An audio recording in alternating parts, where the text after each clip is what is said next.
সংবাদ সবাইকে স্বাগত জানাচ্ছি। আমি ফিরোজ তোহা। শুরুতেই সংবাদ শিরোনাম জানিয়ে দেব এই মুহূর্তে হাতে পাওয়া সর্বশেষ গুরুত্বপূর্ণ আপডেট আন্তর্জাতিক সংবাদ।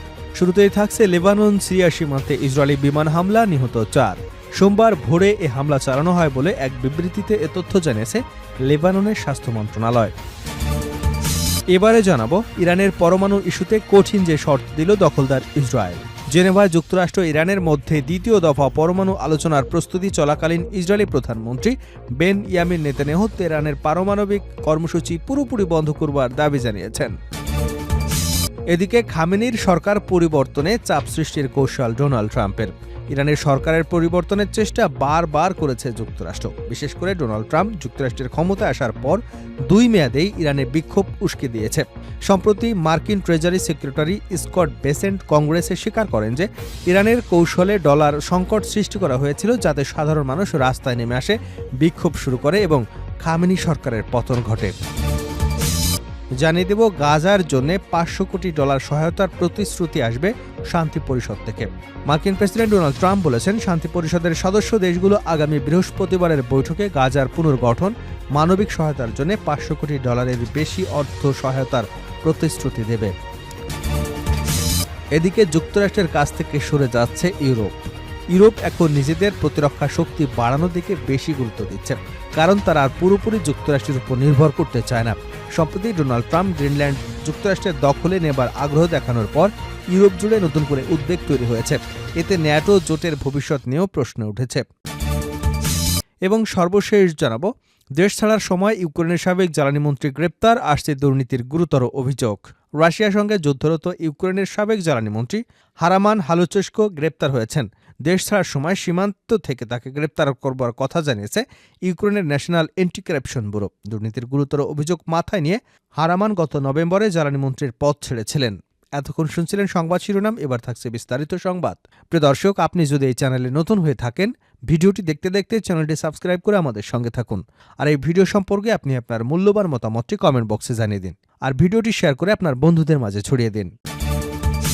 লেবানন সিরিয়া সীমান্তে ইসরায়েলি বিমান হামলা, নিহত 4।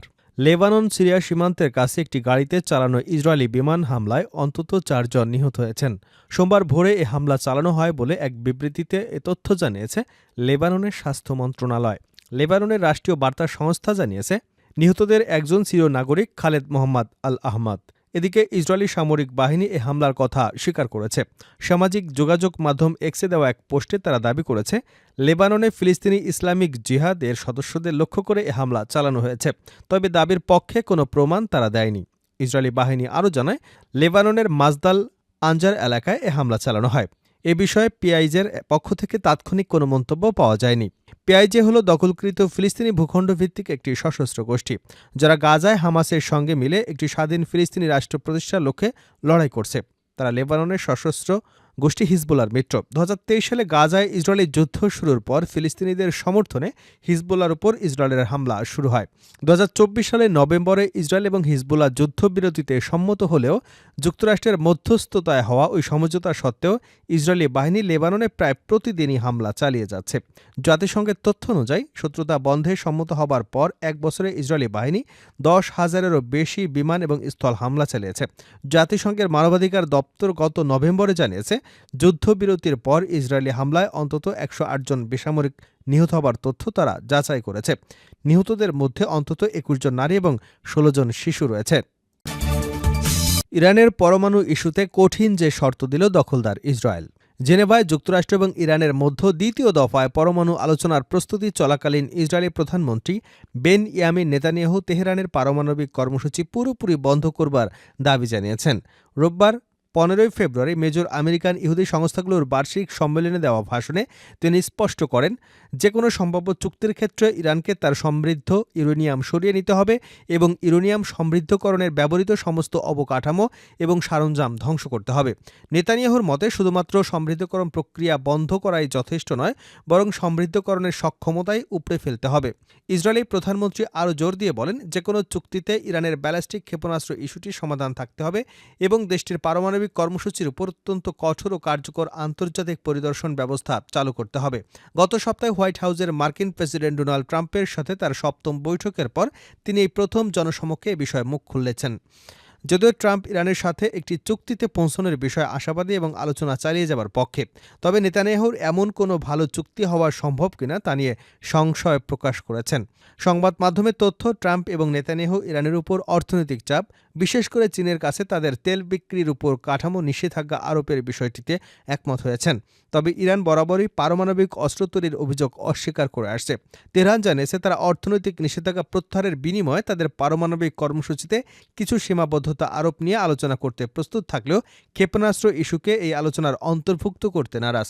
এদিকে মধ্যপ্রাচ্যে সামরিক উত্তেজনা বেড়েই চলেছে। প্রেসিডেন্ট ট্রাম্প সম্প্রতি এই অঞ্চলে দ্বিতীয় একটি বিমানবাহী রণতরী পাঠানোর ঘোষণা দিয়েছেন এবং ইরানের সরকার পরিবর্তনের বিষয়ে ইঙ্গিতপূর্ণ মন্তব্য করেছেন। অন্যদিকে ইরানও সাফ জানিয়ে দিয়েছে তাদের উপর কোনো হামলা হলে তারা মধ্যপ্রাচ্যে অবস্থিত মার্কিন ঘাঁটিগুলোতে পাল্টা আঘাত হানবে। এই পাল্টাপাল্টি হুঁশিয়ারি এবং কূটনৈতিক টানাপোড়েন পুরো অঞ্চলকে এক বৃহত্তর যুদ্ধের আশঙ্কা নিমজ্জিত করেছে।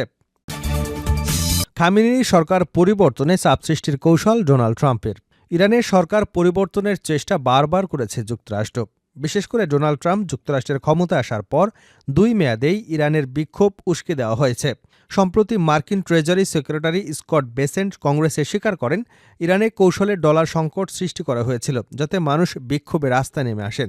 মার্কিন প্রেসিডেন্ট গত শুক্রবার যুক্তরাষ্ট্রের নর্থ ক্যারোলাইনের ফোর্ট ব্র্যাগ সামরিক ঘাঁটিতে সাংবাদিকদের প্রশ্নের জবাবে বলেন, ইরানে ক্ষমতার পরিবর্তন হলে সেটাই সবচেয়ে ভালো হবে। অন্যদিকে এক্সিওস রিপোর্ট করেছে ইরানকে চীনের কাছে তেল বিক্রি কমাতে চাপ দেওয়ার ব্যাপারে সম্মত হয়েছে ট্রাম্প এবং ইসরায়েলের প্রধানমন্ত্রী বেনয়ামিন নেতানিয়াহু। এসবের মধ্যেই কাল মঙ্গলবার জেনেভায় দুদেশের মধ্যে দ্বিতীয় দফায় আলোচনা হবে বলে জানিয়েছে ইরান। ২ মার্কিন কর্মকর্তার উদ্ধৃতি দিয়ে গতকাল শনিবার বার্তা সংস্থা রয়টার্স জানায়, ইরানের উপর কয়েক দফায় করে হামলা চালানোর প্রস্তুতি নিচ্ছে মার্কিন সামরিক বাহিনী। যুক্তরাষ্ট্রের প্রেসিডেন্ট ডোনাল্ড ট্রাম্পের নির্দেশ দিলেই এই অভিযান শুরু হবে। বর্তমানে দুদেশ আগের চেয়ে অনেক বেশি গুরুতর এবং সংঘাতের ঝুঁকিতে রয়েছে। অন্যদিকে নিউ ইয়র্ক টাইমস জানায়, ইরানের শাসন ব্যবস্থা পরিবর্তনের দাবিতে মেলবোর্ন, অ্যাথেন্স, টোকিও, লন্ডন সহ বিশ্বের বিভিন্ন শহরে বড় বিক্ষোভ হয়েছে বলে জানিয়েছে। প্রতিবেদনে বলা হয়, ট্রাম্প এ অঞ্চলে সেনা সদস্যের সংখ্যা বাড়ানো এবং রণতরী ইউএসএস আব্রাহাম লিঙ্কন মোতায়েনের পর নতুন হামলার আশঙ্কা তীব্র থেকে তীব্রতর হচ্ছে। এমন এক সময়ে ঝুঁকি তৈরি হয়েছে যখন তেহরান এবং ওয়াশিংটন পারমাণবিক কর্মসূচি নিয়ে কূটনৈতিক আলোচনা চালিয়ে যাচ্ছে। যুক্তরাষ্ট্রের এই অঞ্চলে সামরিক উপস্থিতি বাড়িয়ে তুলবে বলেও জানিয়েছেন। গাজার জন্য $500 কোটি সহায়তার প্রতিশ্রুতি আসবে শান্তি পরিষদ থেকে ডোনাল্ড ট্রাম্প। মার্কিন প্রেসিডেন্ট ডোনাল্ড ট্রাম্প বলেছেন, শান্তি পরিষদের সদস্য দেশগুলো আগামী বৃহস্পতিবারের বৈঠকে গাজার পুনর্গঠন এবং মানবিক সহায়তার জন্য $500 কোটি বেশি অর্থ সহায়তার প্রতিশ্রুতি দেবে।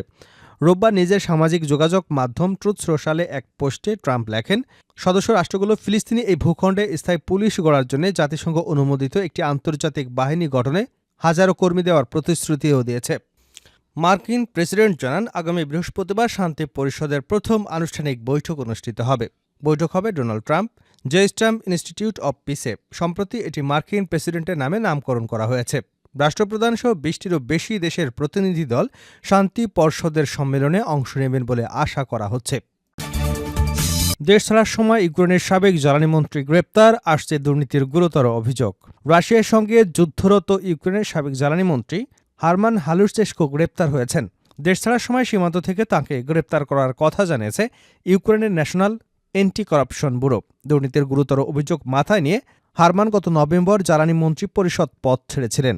এনএবিইউ গতকাল রোববার এক বিবৃতিতে জানায়, আজ রাষ্ট্রীয় সীমান্ত পেরিয়ে যাবার সময় এনএবিইউর গোয়েন্দা সাবেক জ্বালানি মন্ত্রী গ্রেপ্তার হয়েছেন। মাইডাস মামলায় অংশ হিসেবে তাকে গ্রেপ্তার করা হয়েছে। যদিও বিবৃতিতে হারমান চালুস্কোর নাম উল্লেখ করা হয়নি, তবে তিনি ইউক্রেনের সাবেক জ্বালানি মন্ত্রী যার বিরুদ্ধে দুর্নীতির গুরুতর অভিযোগ রয়েছে।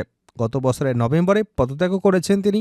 প্রাথমিক অনুসন্ধান কার্যক্রম শুরু করা হয়েছে। প্রয়োজনীয় আইন এবং আদালতের নিষেধাজ্ঞা অনুসারে এ কার্যক্রম চালানো হচ্ছে। এ বিষয়ে বিস্তারিত পরবর্তী সময়ে জানানো হবে, বিবৃতিতে বলেছে এনএবিইউ।